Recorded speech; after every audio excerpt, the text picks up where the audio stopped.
السلام علیکم ورحمۃ اللہ وبرکاتہ۔ آج کی اس ویڈیو کے اندر سورۃ التکاثر کا ترجمہ اور اس کی تشریح انشاءاللہ بیان کی جائے گی۔ سورۃ التکاثر یہ مکی صورت ہے، یعنی یہ صورت مکہ کے اندر نازل ہوئی ہے، اور اس صورت کا ایک رکوع ہے، اور اس صورت کی 8 آیات ہیں، اور اس صورت کے اندر اللہ تبارک و تعالی نے دنیا کی اور دنیا کا جو مال و متاع ہے، اس کی اللہ تبارک و تعالی نے مذمت بیان کی ہے۔ تو چلیں صورت کو شروع کرتے ہیں۔ بسم اللہ الرحمن الرحیم۔ بسم اللہ کا ترجمہ۔ با کا معنی کے ساتھ، اسم کا معنی نام، اللہ کا معنی اللہ، اللہ کے نام کے ساتھ، الرحمن جو بے حد مہربان، الرحیم نہایت رحم کرنے والا ہے۔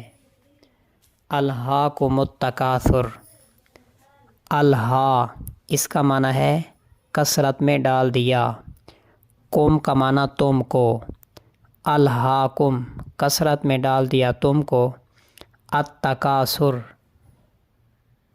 مال کے اندر مقابلہ بازی نے، حتیٰ زرتم المقابر، حتیٰ کا معنی یہاں تک کہ، زرتم تم نے زیارت کر لی، المقابر قبرستانوں کی، حتیٰ زرتم المقابر یہاں تک کہ تم نے زیارت کر لی قبرستانوں کی۔ کلا سوف تعلمون، کلا کا معنی ہرگز نہیں، سوف کا معنی ان قریب، تعلمون تم جان لوگے، کلا سوف تعلمون ہرگز نہیں، ان قریب تم جان لوگے۔ ثم کلا سوف تعلمون، ثم کا معنی پھر، کلا کا معنی ہرگز نہیں، سوف کا معنی ان قریب، تعلمون تم جان لوگے۔ ثم کلا سوف تعلمون پھر ہرگز نہیں، ان قریب تم جان لوگے۔ کلا لو تعلمون علم الیقین، کلا کا معنی ہرگز نہیں، لو کا معنی اگر، تعلمون تم جان لیتے، علم الیقین علم الیقین کے طور پر۔ لترون الجحیم، لام کا معنی پکی بات ہے، ترون تم ضرور دیکھو گے، الجحیم دوزخ کو، پکی بات ہے کہ تم ضرور دیکھو گے دوزخ کو۔ ثم لترونها عین الیقین، ثم کا معنی پھر، لام کا معنی پکی بات ہے، لترون تم ضرور دیکھو گے، ہا کا معنی دوزخ کو، عین الیقین عین الیقین کے طریقے پر۔ ثم لتسألن یومئذ عن النعیم، ثم کا معنی پھر، لام کا معنی پکی بات ہے، لتسألن تم سے سوال کیا جائے گا، یومئذ اس دن، عن کا معنی کے بارے میں، النعیم کا معنی نعمتیں، ثم لتسألن یومئذ عن النعیم پھر پکی بات ہے کہ تم سے سوال کیا جائے گا اس دن نعمتوں کے بارے میں۔ اس صورت کے اندر اللہ تبارک و تعالی نے فرمایا کہ الہاکم التکاثر، غفلت میں ڈال دیا تم کو مال کی کثرت کے مقابلے نے۔ التکاثر، تکاثر کا معنی آپس میں ایک دوسرے کے آمنے سامنے آنا، یعنی مقابلہ کرنا۔ تو یہاں پر مال کی کثرت میں مقابلہ کرنے کا تذکرہ ہے۔ اہل دنیا کا طریقہ یہ ہے کہ زیادہ سے زیادہ مال جمع کرنے کی کوششیں کرتے ہیں، جس کے پاس زیادہ مال ہو جائے وہ اس پر فخر کرتا ہے، پھر دوسرا شخص اس کے مقابلے میں اپنی مال کی کثرت بیان کرتا ہے۔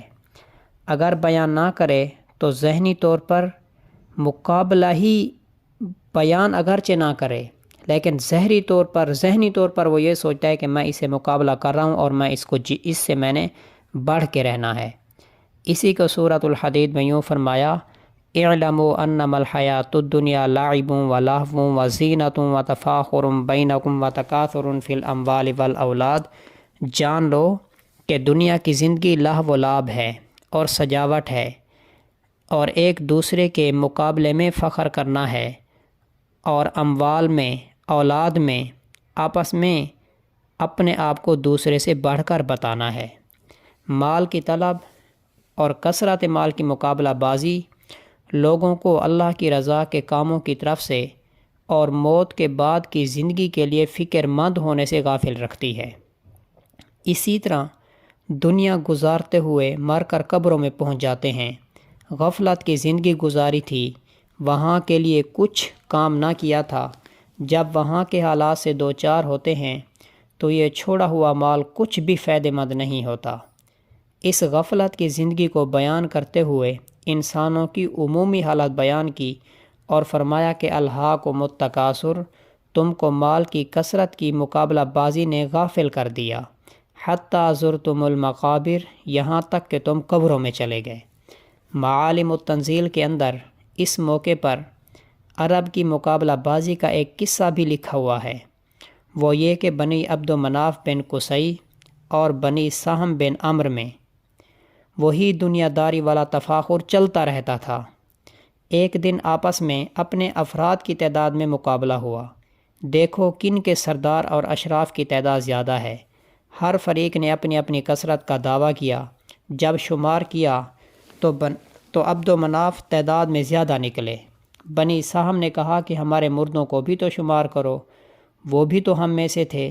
اس کے بعد قبروں کو شمار کیا تو بقدر 3 گھروں کی آبادی کے بنو سہم کے چند افراد گنتی میں بڑھ گئے۔ اس پر اللہ تبارک و تعالیٰ نے سورت نازل فرمائی کہ الہاکم التکاثر، کہ غفلت میں ڈال دیا تم کو مال کی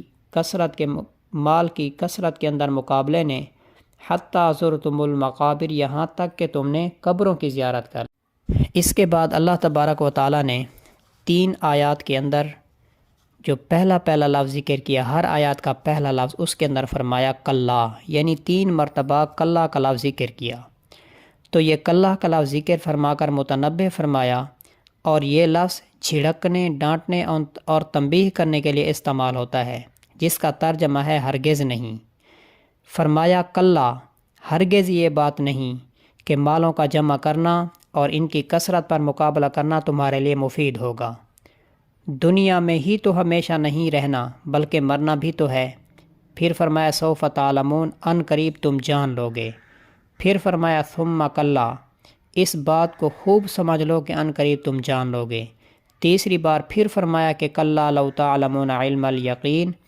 صاحب روح المعانی فرماتے ہیں، یعنی اس کا ترجمہ یہ ہے، اگر تم پوری صورتحال خوب یقین والے علم کے ساتھ جان لیتے تو یہ جو تم نے دنیا کی زندگی کا طریقہ بنا رکھا ہے کہ مال جمع کرتے ہو اور اس کی کثرت پر مقابلہ کرتے ہو اور اس میں مشغول رہتے ہو، تو ایسی حالت تمہارے ہاں کبھی بھی پیدا نہ ہو۔ فرمایا کہ لا ترون الجحیم، اس کا مطلب یہ ہے کہ اللہ کی قسم تم ضرور دوزخ کو دیکھو گے۔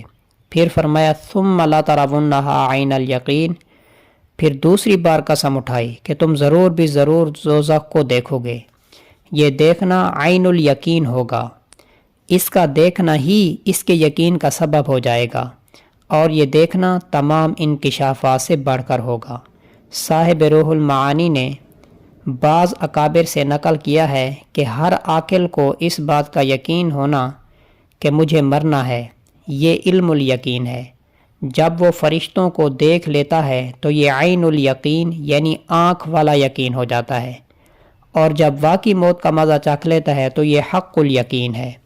قرآن مجید میں تمام ایسے لوگوں کو تنبیہ فرمائی گئی جو دنیا میں ڈوبے رہتے ہیں، کمانا بھی دنیا کے لیے، مقابلہ بھی دنیا کی کثرت میں، دنیا ہی کو سب کچھ سمجھنا، آگے بھی دنیا پیچھے بھی دنیا، دنیا ہی کے لیے مرتے ہیں، دنیا ہی کے لیے جیتے ہیں۔ اس غفلت کی زندگی کا جو انجام ہوگا اس سے باخبر فرما دیا کہ اس سب کا نتیجہ دوزخ کا دیکھنا ہے اور دوزخ میں داخل ہونا ہے۔ یہ دنیا ہی سب کچھ نہیں، اس کے بعد موت اور آخرت بھی ہے، اور نافرمانوں کے لیے دوزخ بھی ہے۔ اور آخر کے اندر فرمایا ثم لا تسألن یومئذ عن النعیم، کہ پھر قیامت کے دن تم سے نعمتوں کے بارے میں سوال کیا جائے گا۔ حضرت انس رضی اللہ تعالی عنہ سے روایت ہے، جو کہ ترمذی شریف کے اندر ہے اور مشکات کے اندر بھی ہے کہ نبی کریم صلی اللہ علیہ وسلم نے ارشاد فرمایا کہ ابن آدم کو قیامت کے دن اس حال میں لایا جائے گا گویا کہ وہ بھیڑ کا بچہ ہے، یعنی ذلت کی حالت میں لایا جائے گا، اور اسے اللہ جل شانہ کے سامنے کھڑا کر دیا جائے گا۔ اللہ تعالیٰ کا سوال ہوگا کہ میں نے تجھے نعمتیں دی تھیں اور تجھ پر انعام کیا تھا، سو تو نے ان نعمتوں کا اور انعام کا کیا کیا؟ وہ کہے گا کہ اے میرے رب، میں نے مال جمع کیا اور خوب بڑھایا اور اس سے زیادہ چھوڑ کر آیا جو پہلے تھا، سو مجھے واپس لوٹا دیجئے، میں سارا مال آپ کے پاس لے کر آتا ہوں۔ اللہ تعالیٰ کا فرمان ہوگا کہ تو مجھے وہ دکھا جو تو نے پہلے بھیجا تھا۔ ابن آدم پھر وہی بات کہے گا کہ میں نے مال جمع کیا، خوب بڑھایا اور اس سے خوب زیادہ چھوڑ کے آیا جتنا پہلے تھا، آپ مجھے واپس لوٹا دیجئے، سارا مال آپ کے پاس لے کر آتا ہوں۔ تو اس شخص نے ذرا سی خیر بھی آگے نہ بھیجی ہوگی، لہذا اسے دوزخ کی طرف روانہ کر دیا جائے گا۔ اور اسی طرح حضرت ابو ہریرہ رضی اللہ تعالی عنہ سے روایت ہے کہ رسول اللہ صلی اللہ علیہ وسلم نے ارشاد فرمایا کہ بندہ سے نعمتوں کے بارے میں جو سب سے پہلا سوال کیا جائے گا وہ یوں ہے کہ اللہ تعالیٰ فرمائیں گے، کیا ہم نے تیرے جسم کو تندرست نہیں رکھا تھا؟ کیا ہم نے تجھے ٹھنڈے پانی سے سیراب نہیں کیا تھا؟ اور اسی طرح حضرت ابن مسعود رضی اللہ تعالیٰ عنہ سے روایت ہے کہ رسول اللہ صلی اللہ علیہ وسلم نے ارشاد فرمایا کہ قیامت کے دن انسان کے قدم حساب کی جگہ سے نہیں ہٹیں گے جب تک اس سے 5 چیزوں کا سوال نہ کر لیا جائے۔ نمبر 1، عمر کو کہاں ختم کیا، جوانی کو کن کاموں میں ضائع کیا، مال کہاں سے کمایا اور کہاں خرچ کیا، علم پر کیا عمل کیا۔ رسول اللہ صلی اللہ علیہ وسلم اللہ تعالیٰ کی نعمتوں کا شکر ادا کرنے کا بہت زیادہ دھیان رکھتے تھے اور اپنے صحابہ کرام کو بھی اس طرف متوجہ فرماتے تھے۔ ایک مرتبہ رسول اللہ صلی اللہ علیہ وسلم حضرت ابوبکر صدیق رضی اللہ تعالی عنہ اور حضرت عمر فاروق رضی اللہ تعالی عنہ کو ہمراہ لے کر ایک انصاری صحابی کے گھر تشریف لے گئے۔ انہوں نے کھجوروں کا خوشہ پیش کیا جن میں تینوں قسم کی کھجوریں تھیں، تر کھجوریں بھی، خشک بھی اور کچی پکی کے درمیان بھی۔ صاحب خانہ یعنی انصاری نے ایک بکری بھی ذبح کی۔ آپ صلی اللہ علیہ وسلم نے اور آپ صلی اللہ علیہ وسلم کے ساتھیوں نے کھجوریں کھائیں، کھانا کھایا اور پانی پیا۔ جب سیر ہو گئے تو رسول اللہ صلی اللہ علیہ وسلم نے حضرت ابوبکر صدیق رضی اللہ تعالی عنہ اور حضرت عمر فاروق رضی اللہ تعالی عنہ سے فرمایا، قسم اس ذات کی جس کے قبضہ میں میری جان ہے، قیامت کے دن اس نعمت کے بارے میں تم سے ضرور سوال کیا جائے گا کہ نعمت کا کیا حق ادا کیا اور اس سے جو قوت حاصل ہوئی اس کو کس کام میں لگایا، شکر ادا کیا یا نہیں۔ تم کو بھوک نے گھروں سے نکالا، ابھی تم واپس نہیں لوٹے کہ اللہ تعالیٰ نے تمہیں اپنی نعمت عطا فرما دی۔ ایک حدیث میں اسی طرح کا ایک قصہ مروی ہے کہ آپ اپنے دونوں ساتھیوں یعنی حضرت ابوبکر صدیق رضی اللہ تعالی عنہ اور حضرت عمر فاروق رضی اللہ تعالی عنہ کے ساتھ ایک انصاری کے باغ میں تشریف لے گئے۔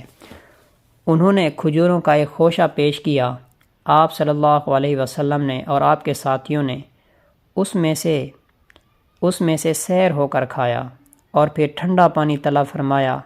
پانی پی کر آپ صلی اللہ علیہ وسلم نے فرمایا کہ قیامت کے دن تم سے اس نعمت کے بارے میں سوال کیا جائے گا۔ یہ سن کر حضرت عمر فاروق رضی اللہ تعالی عنہ نے کھجوروں کا خوشہ ہاتھ میں لے کر زمین پر مارا جس سے کھجوریں بکھر گئیں اور عرض کیا، یا رسول اللہ، قیامت کے دن ہم سے اس کے بارے میں سوال ہوگا؟ آپ نے فرمایا، ہاں، ہر نعمت کے بارے میں سوال ہوگا سوائے 3 چیزوں کے، اتنا چھوٹا سا کپڑے کا ٹکڑا جس سے آدمی اپنی شرم کی جگہ کو لپیٹے گا، روٹی کا ٹکڑا جس سے اپنی بھوک کو دفع کرے، اتنا چھوٹا سا گھر جس میں گرمی اور سردی سے بچنے کے لیے داخل ہو۔